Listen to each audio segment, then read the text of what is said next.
তো হ্যালো বন্ধুরা, কেমন আছো সবাই? আমি খুব ভালো আছি আর আশা করছি তোমরাও খুব ভালো আছো। তো সবাইকে আমার ছোট্ট একটা ব্লগে স্বাগত জানাই।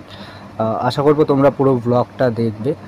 তো এখন বাজে হচ্ছে রাত 2:30 আর আমি এখনও পর্যন্ত দোকানে থালা বাসন মেজেই চলেছি। মাজা আর শেষ হচ্ছে না।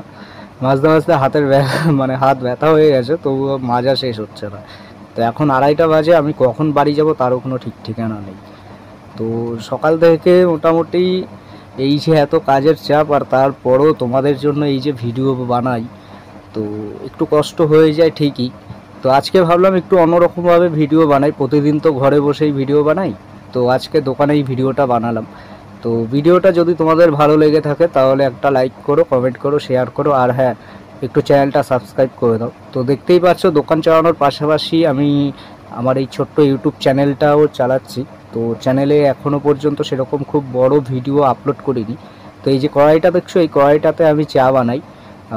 এই কড়াইটার দাম অনেকটাই বেশি নিয়েছিল।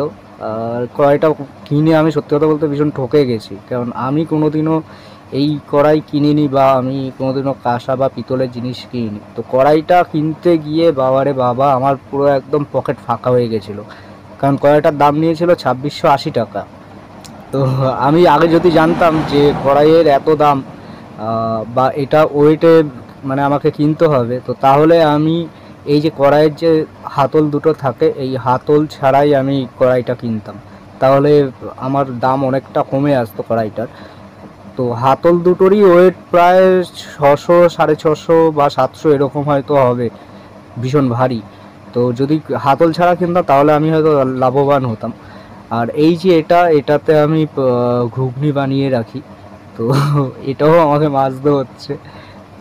হ্যাঁ, আমার যে মানে সত্যি কথা বলতে মানে যে বউ হবে, সে তার একটু কষ্ট কমই হবে, কারণ এই যে আমি থালা বাসন সব ধোয়া মাজা করি বা এই যে রান্না করি, তো এগুলো আমার বউকে কখনো বলা যাবে না যে আমি এগুলো রান্না করতে পারি বা আমি থালা বাসন ধুতে পারি। তাহলে এই যে দেখতেই পাচ্ছ 2টা 2:30 পর্যন্ত দোকানে থালা বাসন ধুয়ে তারপর আবার বাড়িতে গিয়ে থালা বাসন ধোয়া, এটা আমার দ্বারা পসিবল না।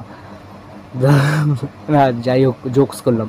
মাঝে মধ্যে একটু বউয়ের সাথেও কাজ করা উচিত, কারণ সেই মানুষটাও তো চায় তাকে কেউ হেল্প করুক। তো এই থালা বাসন ধোয়া আমার শেষ হলো। এখনও কিন্তু কড়াইটা আমি ধুইনি। তো এইগুলো আগেই ধুয়ে রেখেছিলাম।